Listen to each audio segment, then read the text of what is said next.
Jangan lupa subscribe YouTube channel Metro TV News dan jangan lupa nyalakan notifikasinya.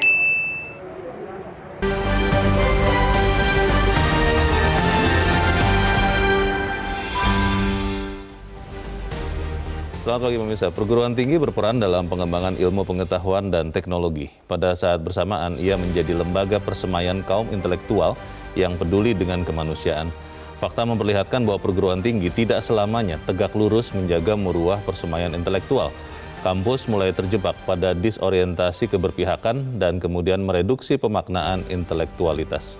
Pemirsa, nilai editorial Media Indonesia untuk hari ini, Jumat 27 Mei 2022, dengan tema Menolak Kampus Persemaian Teroris bersama saya, Leonard Samosir. Dan editorial Media Indonesia ini juga dapat Anda simak melalui MG Radio Network di frekuensi 94,7 FM di kawasan Jakarta dan sekitarnya. Para pendengar dan Anda semua bisa ikut menyatakan pendapat Anda dengan menelepon nomor telepon 021 583 99 100. Dan pemirsa, pagi ini telah hadir bersama saya anggota Dewan Redaksi Media Group, Don Bosco Slamun. Bang Don, selamat pagi. Selamat pagi, Leo. Sehat-sehat, Bang? Sehat, Leo. Kita bicara soal kampus persemaian teroris.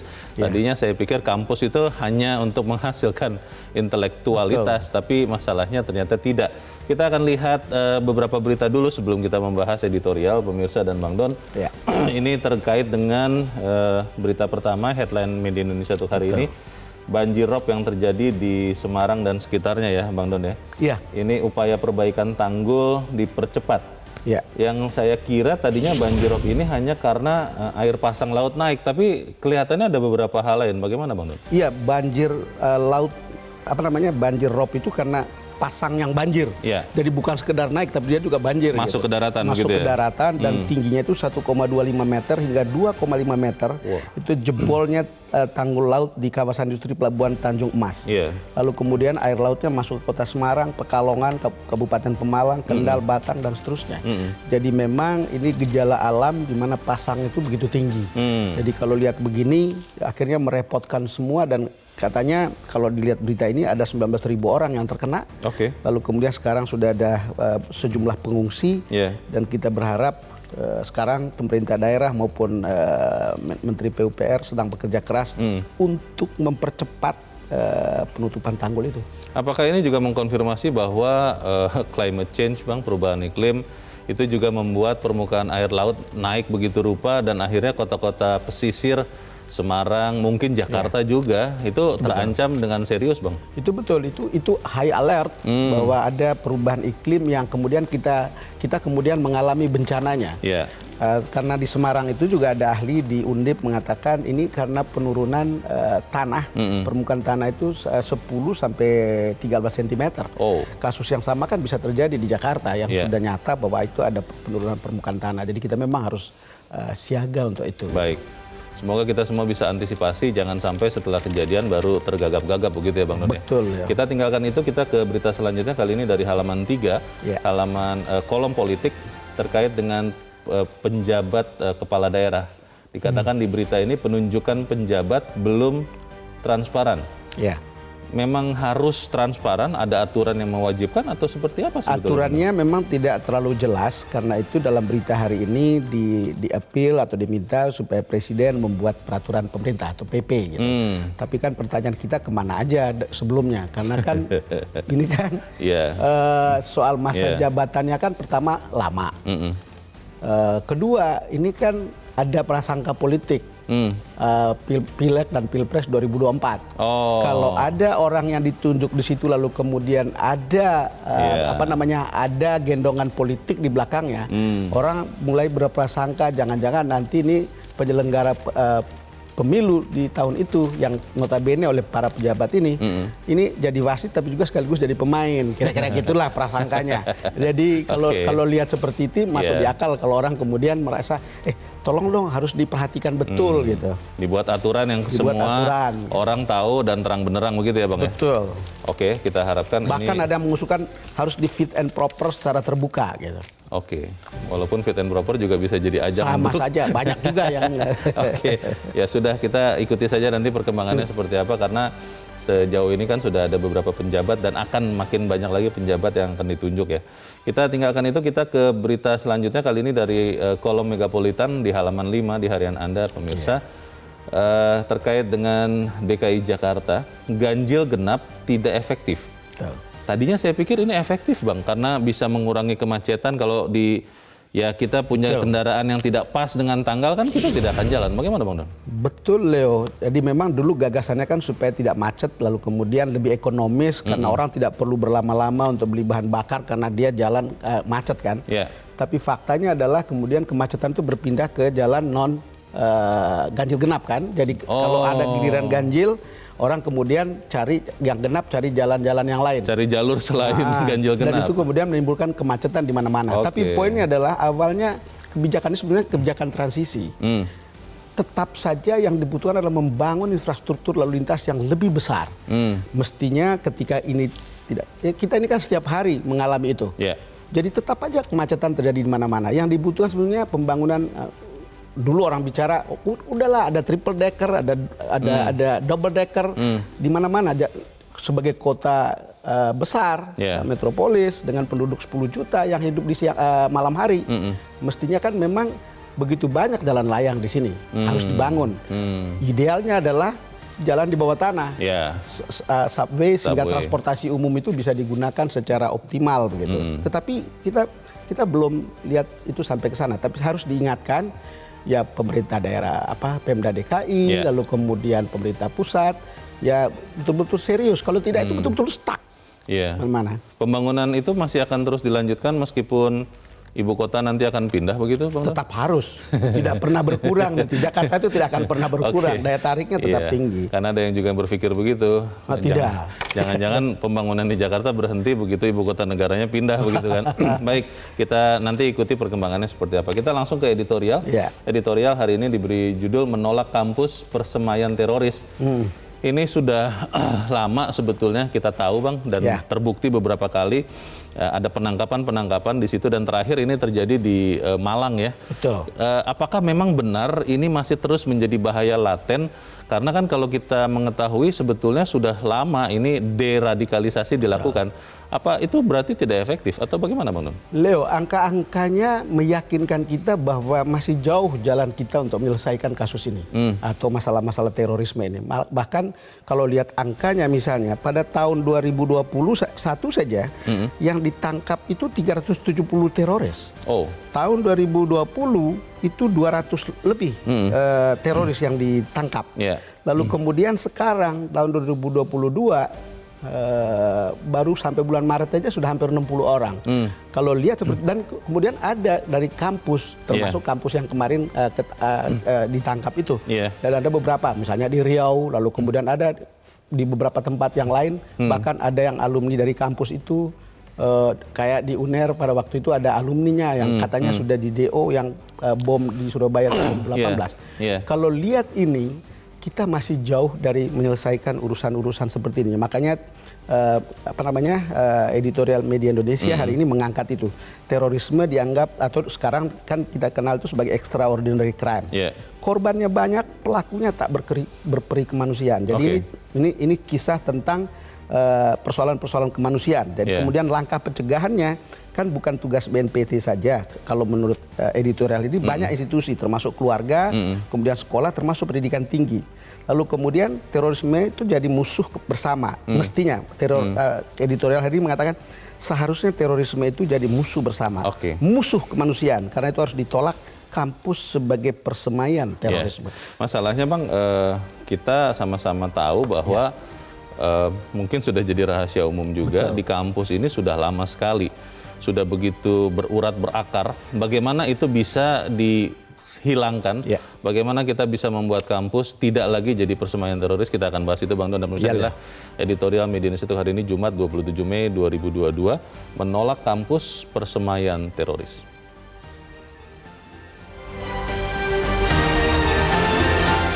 Menolak kampus persemaian teroris.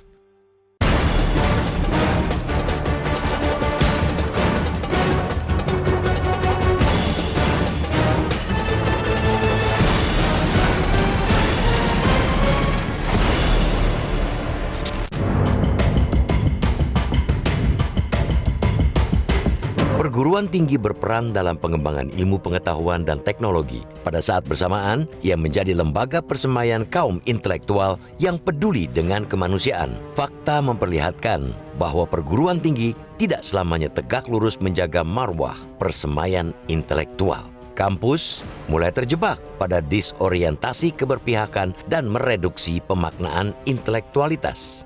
Kampus mulai disusupi radikalisme, menolak nilai-nilai pluralitas dan universalitas kemanusiaan. Kepala Badan Nasional Penanggulangan Terorisme atau BNPT, Komisaris Jenderal Boy Rafli Amar, pada saat kuliah umum di Universitas Bung Karno, Jakarta, Selasa 24 Mei, mengklaim pihaknya memiliki data mengenai sejumlah kampus dan sivitas akademika yang terpapar radikalisme. Klaim BNPT itu bukanlah isapan jempol. Pada Februari lalu, Densus 88 anti teror menangkap seorang dosen terduga teroris di Bengkulu. Tentu saja itu bukan kasus pertama. Kasus teranyar ialah seorang mahasiswa di Malang ditangkap Densus 88 anti teror. Mahasiswa perguruan tinggi negeri itu ditangkap pada Senin 23 Mei lalu. Mabes Polri menyebut sang mahasiswa terlibat dalam kegiatan pengumpulan dana untuk membantu kegiatan ISIS di Indonesia. Dia juga disebut mengelola media sosial untuk menyebarkan materi-materi ISIS mengenai terorisme. Selain itu, menurut Mabes Polri, mahasiswa tersebut berkomunikasi intens dengan seseorang berinisial MR, tersangka perkara terorisme dari kelompok Jamaah Ansharut Daulah JAD yang ditangkap pada awal 2022 karena diduga terlibat dalam perencanaan serangan bom bunuh diri di fasilitas umum dan kantor-kantor polisi. Jangan pernah lengah dan lelah menghadapi terorisme sebab aksi tersebut terus bermutasi, baik modus maupun pelakunya. Di Indonesia, aksi teror itu bahkan pernah melibatkan anak-anak dan perempuan dalam satu keluarga. Tindak pidana terorisme merupakan kejahatan luar biasa, extraordinary crime. Dikatakan demikian karena merupakan kejahatan atas pelanggaran kemanusiaan yang dampaknya begitu luas di masyarakat, seperti menyebabkan ketakutan, ancaman, ketidaknyamanan, ketidaktentraman, penderitaan fisik, psikis, bahkan kematian. Jaringan teroris terus berupaya melalui berbagai cara untuk melancarkan aksi, dari mengumpulkan dana lewat berbagai modus hingga melibatkan anak-anak, remaja, dan perempuan. Mencegah terorisme tentu bukan semata tugas Densus 88 dan BNPT, tapi juga perlu melibatkan sejumlah instansi dan lembaga termasuk sekolah dan perguruan tinggi. Di samping itu, masyarakat sampai lingkungan terkecil di keluarga perlu dilibatkan untuk mengantisipasi aksi terorisme ini. Langkah tersebut penting karena pendidikan di dalam keluargalah yang jadi benteng utama untuk menghindarkan anggotanya dari pengaruh dan anasir-anasir kelompok radikal semacam ini. Di lingkup rukun tetangga atau warga pun demikian. Terus saling mengawasi, jangan sampai terpengaruh gerakan atau aksi terorisme. Bila perlu, laporkan kepada pengurus RT RW setempat jika ada yang berperilaku mencurigakan. Jangan main hakim sendiri, bimbing jika memang mereka telah dianggap sesat. Modus terorisme yang terus berkembang di Indonesia mengharuskan pemerintah dan seluruh lapisan masyarakat terlibat aktif dalam upaya mencegah aksi kekerasan ini. Kepedulian kita kepada lingkungan sekitar amat penting untuk meminimalkan gerak jaringan ini. Di lingkup sekolah dan perguruan tinggi, misalnya, perlu ditanamkan nilai-nilai kemanusiaan dan toleransi kepada sesama agar mahasiswa tidak mudah terpengaruh paham-paham radikal yang mengajarkan cara-cara kekerasan dan intoleran. Kiranya kita memang perlu menjadikan terorisme sebagai musuh bersama, musuh kemanusiaan. Harus tegas ditolak kampus sebagai persemaian terorisme.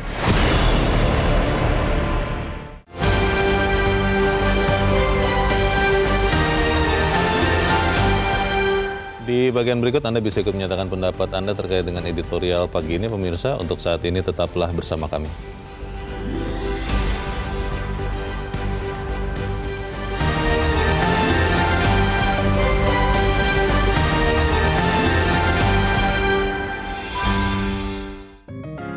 Media Indonesia Indonesia mengajak Anda untuk mengakses fitur premium e-paper.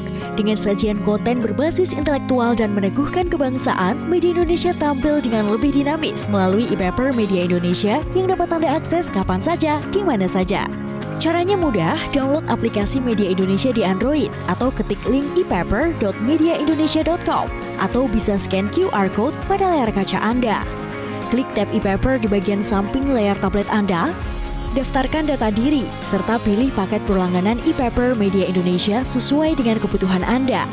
Nikmati juga bonus spesial tambahan 4 halaman rubrik fokus setiap hari. Semua bisa Anda dapatkan hanya di e-paper Media Indonesia. Untuk informasi lebih lanjut, hubungi customer service di nomor 0811 1201 2018 atau kunjungi media sosial @mediaindonesia. Media Indonesia, referensi bangsa. Terima kasih misalnya masih bersama kami di editorial Media Indonesia. Bang Don, sebelum kita mendengarkan pendapat dari pemirsa, sedikit saja Bang. Kalau teroris itu kan katanya terorisme dekat dengan kondisi susah. Betul. Miskin, berpendidikan rendah, pengetahuan agama, mau nggak mau kita harus katakan itu juga tidak dalam. Tapi kalau kampus, itu kan ekonominya harusnya bisa lebih kuat, apapun sumber pendanaannya. Lalu pendidikannya harusnya tinggi. Tapi bisa menjadi tempat persemaian teroris. Bagaimana mungkin, Bang? Ya, itu yang membuat kita resah sebetulnya, Leo. Karena ini terjadi di kampus dan kemudian kalau ketahuan bahwa itu ada di kampus, itu kan pengaruhnya kan besar pada masyarakat yang ada lebih di bawah. Orang akan melihat kampus ini sebagai menara ilmu. Kemudian orang-orangnya juga orang yang di atas rata-rata. Dan kalau itu terjadi di kampus, itu jadi masalah. Memang selama ini kan orang selalu melihat apa sih sebabnya. Pertama, ya tentu kemiskinan. Yang kedua mungkin soal ketidakadilan. Tapi yang ketiga, menurut saya banyak yang salah memahami agama. Ada orang yang mungkin mengenal atau memahami satu ayat, lalu kemudian tidak melihat konteks keseluruhan, sehingga substansinya itu menjadi devian. Jadi salah. Dan padahal mestinya maksud kalau dilihat hubungan antara satu ayat dengan ayat yang lain, konteksnya, orang akan tahu, oh bukan itu maksudnya.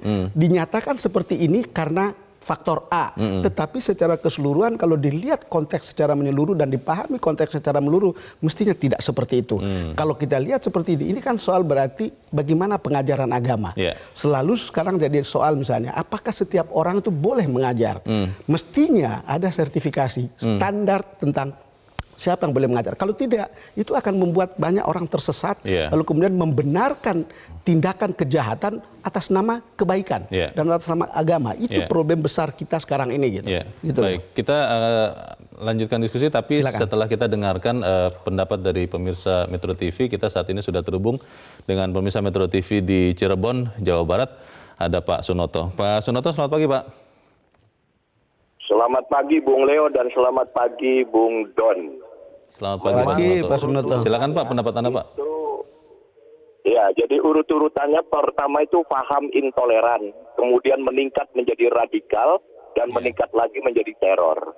Padahal kampus untuk melahirkan para cendekiawan atau ilmuwan, itu tugasnya adalah memaknai alam semesta yang diciptakan oleh Tuhan untuk sebesar-besarnya manfaat manusia, segenap manusia. Bukan manusia sebagian, segenap manusia, dan bukan melahirkan ilmu-ilmu yang berbahaya.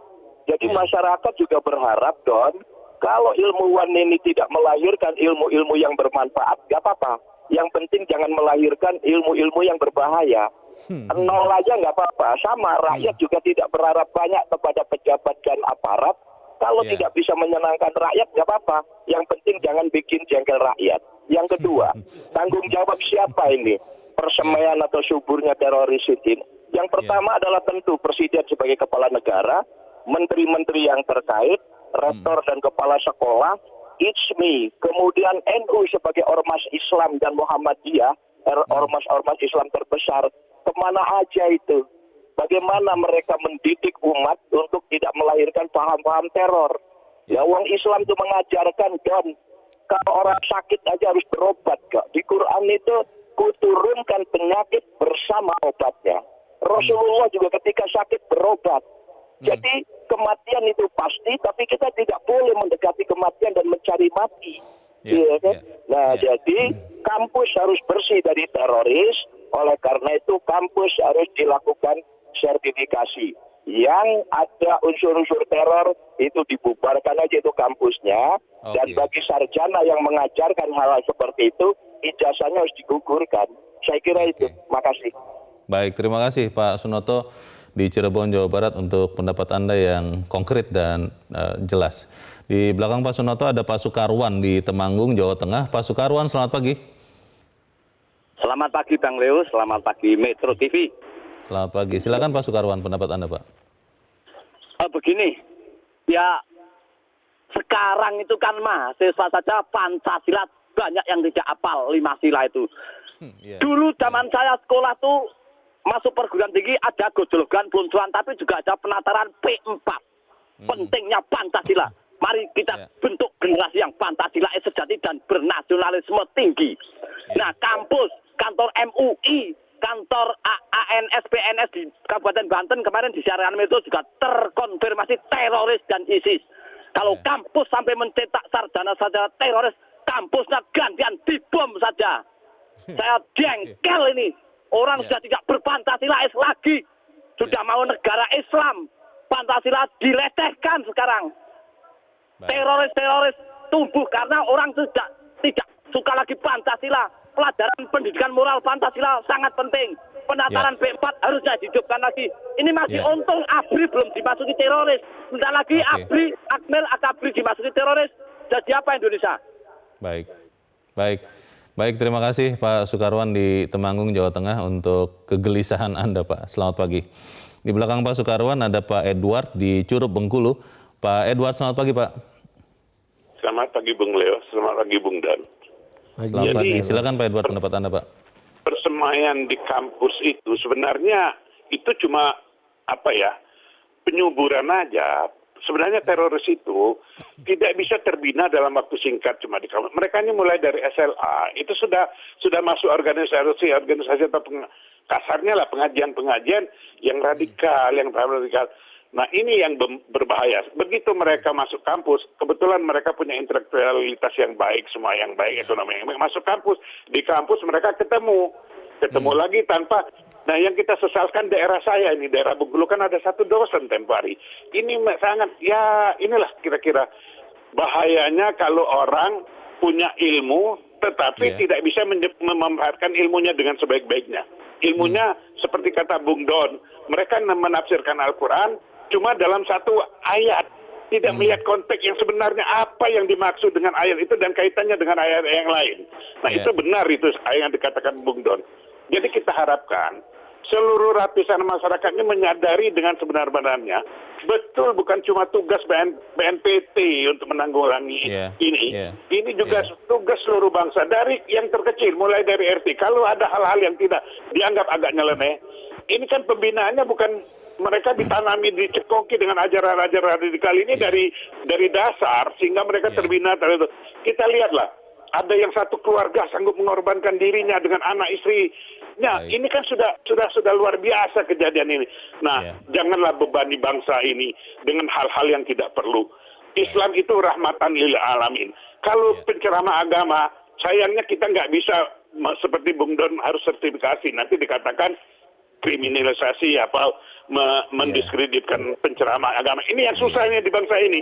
Padahal Islam itu mengajarkan rahmatan lil alamin untuk semua. Tidak untuk orang Islam aja, untuk seluruh bangsa, untuk seluruh rakyat. Rahmatan lil alamin itu berarti kita bermanfaat bagi alam ini dalam segala hal. Nah, bukan untuk kepentingan agama sendiri. Semoga lah yang bangsa Indonesia ini sadar beban negara terlalu berat menghadapi perkembangan teknologi, perkembangan untuk meningkatkan kesejahteraan rakyat. Terima kasih. Terima kasih Pak Edward di Curup, Bengkulu. Selamat pagi Pak.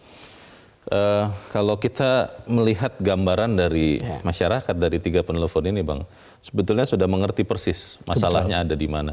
Tapi pertanyaannya adalah, apakah kita berani mengambil langkah-langkah yang mungkin tidak populer? Tadi Bang Don sempat katakan bagaimana penceramah agama itu harus dipastikan kualifikasinya, ada semacam standarisasi. Lalu apakah pengelola kampus, rektor dan seterusnya itu berani untuk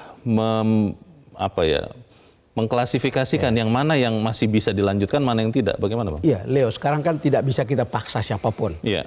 Tetapi intinya adalah kalau kita mau punya umat atau jemaat yang berkualitas, mengajar itu harus ada standarnya. Tidak bisa orang baru mengenal satu ayat lalu kemudian dia jadi bisa mengajar, gitu, bisa beri ceramah. Itu bisa memberikan gambaran yang menyesatkan dan itu mendangkalkan pemahaman agama. Kalau itu sudah mendangkal pemahamannya, perilakunya juga akan mendangkal. Dan terjadilah seperti itu. Bagaimana bisa agama menghasilkan kejahatan? Itu hal yang sebetulnya bertentangan dengan ajaran agama sendiri. Satu, itu soal sertifikasi. Berat pasti, dianggap tidak demokratis. Tetapi sekarang pilihan mau devian atau pilihan mau benar, kan kira-kira begitu. Yang kedua, kita kan melihat, saya baca itu kata Pak Muhammad Nasir yang mantan Menristek Dikti, itu sudah dimulai sejak tahun 80-an. Benar, seperti kata Pak Sukwan tadi, itu tidak mungkin tiba-tiba muncul begitu. Itu prosesnya udah lama. Mungkin ada sebuah era di mana kemudian ini dibiarkan atau dilihat mungkin dulu tidak berbahaya, tapi sekarang kan sudah berbahaya. Disitulah kemudian kita bicara tentang politik identitas. Itu nggak bisa memanipulasi identitas itu sebagai dieksploitasi untuk kepentingan politik. Jadi para politisi juga punya tanggung jawab.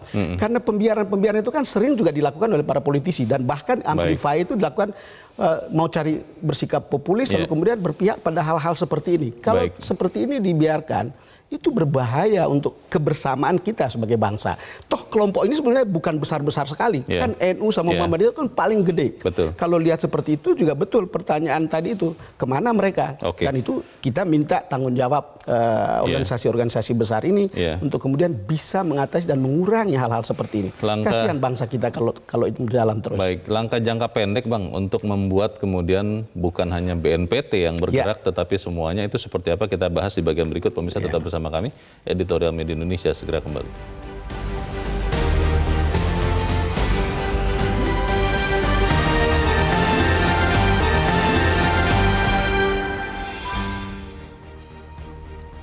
Terima kasih pemirsa, Anda masih bersama kami. Kita di bagian akhir dari diskusi kita pagi ini. Bang Don, kampus harusnya adalah pendidikan paling tinggi. Namanya saja mahasiswa, maha guru. Tapi bagaimana langkah konkret, Bang, jangka pendek untuk membuat kampus tidak lagi jadi tempat persemaian teroris? Leo, saya tadi teringat pada apa yang dikatakan oleh Pak Sunoto dari Cirebon. Bagaimana tahap soal teror ini diawali dengan intoleran. Lalu setelah intoleran radikal. Lalu kemudian jadi teroris. Banyak pengajaran-pengajaran sesat ini yang kemudian kita tahu dan kita alami dan masyarakat alami keterbelahan itu. Jadi kita kemudian lihat ada politik identitas, ada pengajaran yang salah seperti ini menimbulkan keterbelahan di publik. Ada orang kami, ada orang kamu, lalu kemudian orang mengabaikan kekitaan kita sebagai warga masyarakat, warga RT, warga kelurahan, dan warga bangsa. Jadi itu seolah-olah itu terpecah. Ini adalah hasil pembiaran dari pengajaran yang kemudian membuat sesat. Gitu. Maka menurut saya akan selalu ada langkah soal deradikalisasi. Kita juga tentu ada hasilnya, tapi kita lihat masih banyak seperti ini. Kemudian ada langkah-langkah. Tadi ada orang yang bilang soal lupa Pancasila. Mungkin harus di-remind gitu. Lagi gitu. Tidak populer, tapi kan orang harus bisa mengambil langkah-langkah yang tidak populer sekalipun untuk sebuah kebaikan bersama gitu. Kalau lihat seperti ini kan kita berbicara tentang apakah kita pesimis atau bagaimana supaya kita optimis ke depan. Kita kan sebentar lagi kan lagi 2 tahun kan Pilpres kan. Orang lalu bicara ketika ada keterbelahan seperti ini, lalu orang bilang dulu Pilkada DKI, dulu Pilpres juga menimbulkan keterbelahan karena politik identitas. Orang lalu bicara, kalau bisa 2024 kita harus menghasilkan kombinasi pemimpin yang bisa merekonsil. Supaya tidak ada lagi keterbelahan. Paling tidak itu harus mulai direduksi. Gitu ya. Kalau di kampus sendiri, Bang, memang kita mungkin jarang ya mendengar apa yang dilakukan oleh pimpinan-pimpinan kampus untuk memastikan bahwa kampus masing-masing itu merah putih. Betul. Tapi mungkin sudah dilakukan. Nah, untuk bisa mengetahui dan atau kita mendorong mereka membersihkan kampusnya bagaimana, Bang? Leo, identitas ini atau politik identitas itu tidak mungkin kita buang dan tidak mungkin dihilangkan sama sekali. Tapi kita bicara soal porsinya. Lalu kemudian berhadapan dengan pikiran dan kesadaran substance dari kampus itu apa. Tadi Leo dengan opening bahwa di situ menghasilkan atau melahirkan intelektual, bukan melahirkan teroris. Kalau berpegang pada substansi ini, kan kebinekaan kampus tetap harus dipelihara. Tetapi penyesatan seperti inilah yang tidak bisa dibiarkan. Dan itu menurut saya bukan tidak mungkin bisa dilakukan. Ada demokrasi di kampus, ada ceramah di masjid, ada ceramah ilmiah di situ. Tapi jangan membuat orang lalu kemudian devian. Hal-hal seperti ini yang tidak bisa dibiarkan karena ini adalah benih perpecahan, benih keterbelahan. Justru kampus yang harus membuat atau menciptakan penyatuan yang lebih elegan untuk masa depan masyarakat kita gitu loh. Baik, menarik untuk kita lihat nanti bagaimana pergerakan di kampus dan juga menarik yang tadi Bang Don katakan rekonsiliasi penyatuan kembali terutama di 2024. Bang Don, terima kasih sudah hadir di tempat ini. Selamat pagi, Bang. Selamat pagi, Leo. Pemirsa, lingkup sekolah dan perguruan tinggi perlu ditanamkan nilai-nilai kemanusiaan dan toleransi kepada sesama kita agar siswa atau mahasiswa tidak mudah terpengaruh paham radikal yang mengajarkan cara-cara kekerasan dan intoleran. Kiranya kita perlu menjadikan terorisme sebagai musuh bersama, musuh kemanusiaan. Harus tegas ditolak kampus sebagai persemaian terorisme. Saya Leonard Thomas.